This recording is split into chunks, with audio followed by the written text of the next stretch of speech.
नमस्कार, मैं doctor Siddharth Turkar, medical oncologist, NHMMI cancer care Raipur से।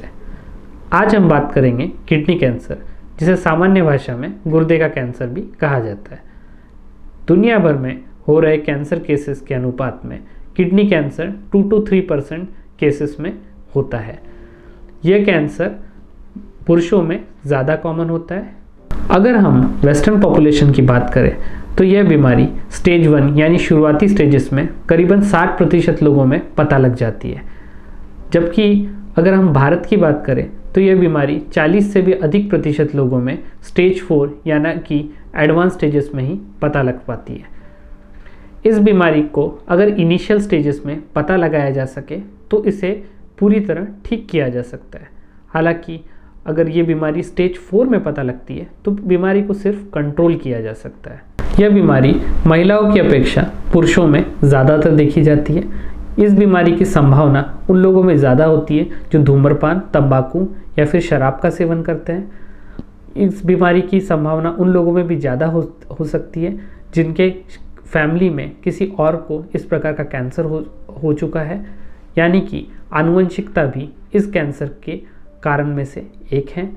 यह कैंसर उन लोगों में ज़्यादा पाया जाता है जिन्हें हाइपरटेंशन या फिर जिसे हम सामान्य भाषा में रेज्ड ब्लड प्रेशर भी कहते हैं, उन लोगों में इस बीमारी का चांसेस ज़्यादा पाए गए हैं। इसके अलावा अगर कुछ रेयर कॉजेज़ की बात करें तो ऐसे लोग जो क्रोनिक या फिर काफ़ी लंबे समय तक पेन किलर्स का इस्तेमाल करते हैं, या फिर जिनको ऑक्यूपेशन में कैडमियम नामक एक मेटल का एक्सपोजर होता है जो जनरली बैटरीज या पेंट बनाने वाली कंपनीज़ में यूज़ होता है, उस एक्सपोजर को भी किडनी कैंसर के साथ जोड़ा गया है। अगर हम इसके लक्षण की बात करें तो ये बीमारी ज़्यादातर किसी और बीमारी के टेस्ट के कारण पता लग जाती है, इंसिडेंटली पता लगाई जाती है या संयोग से पता लगाई जा सकती है, जब पेशेंट को कोई और तकलीफ कैंसर के कारण नहीं होती है।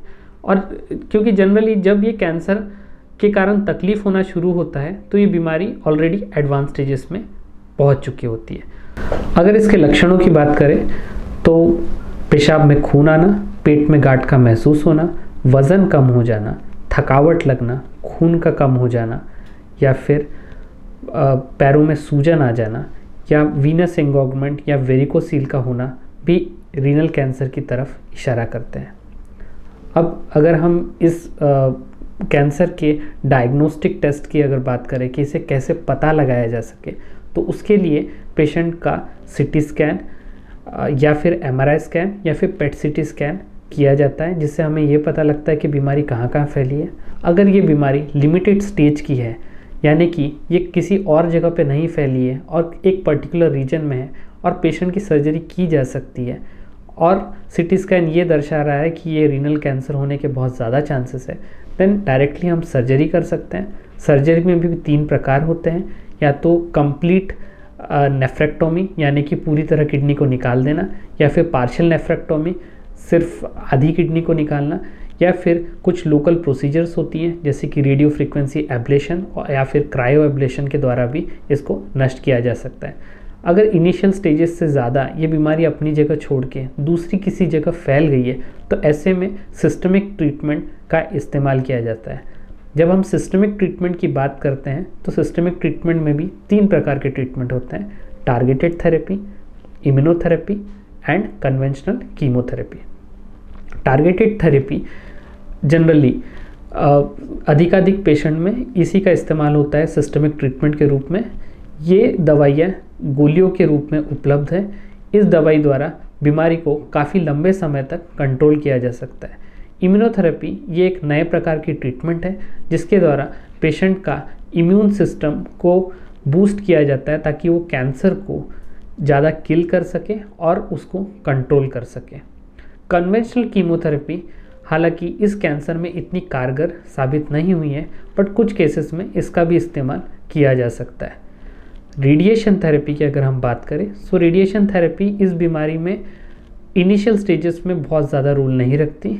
एडवांस स्टेजेस में अगर बीमारी कहीं बोन्स में फैल गई हो या फिर किसी एक पर्टिकुलर रीजन में प्राइमरी को छोड़ के हम रेडिएशन थेरेपी का इस्तेमाल करके इस बीमारी को कंट्रोल में करने की कोशिश कर सकते हैं। अगर हम इसके प्रिवेंशन या इसके जोखिम को कम करने की बात करें तो ज़रूरी ये है कि आप धूम्रपान ना करें, शराब का इस्तेमाल बिल्कुल ना करें, प्रोसेस्ड फूड का इस्तेमाल कम से कम करें। अगर आपके ऑक्यूपेशन ऐसा है जहाँ पे इसका रिस्क फैक्टर्स बढ़ सकता है तो उस ऑक्यूपेशन के जो सेफ्टी गाइडलाइंस है उसको फॉलो कीजिए। सेकेंड थिंग, मोटापा कम करिए। इसे काफ़ी सारे कैंसरों के साथ जुड़ा हुआ है, ना सिर्फ किडनी कैंसर के साथ बट बाकी कैंसर्स को भी मोटापे के कारण एक बूस्ट मिलता है। सो मोटापे को कंट्रोल करें, एक हेल्दी लाइफस्टाइल मेंटेन करें और आपका ब्लड प्रेशर कंट्रोल में रखें। और अगर ये चीज़ें कंट्रोल नहीं हो रही है तो सही जांच करवाइए और उस जांच के द्वारा अगर आपको बीमारी का पता लगता है तो इसे ठीक किया जा सकता है। धन्यवाद।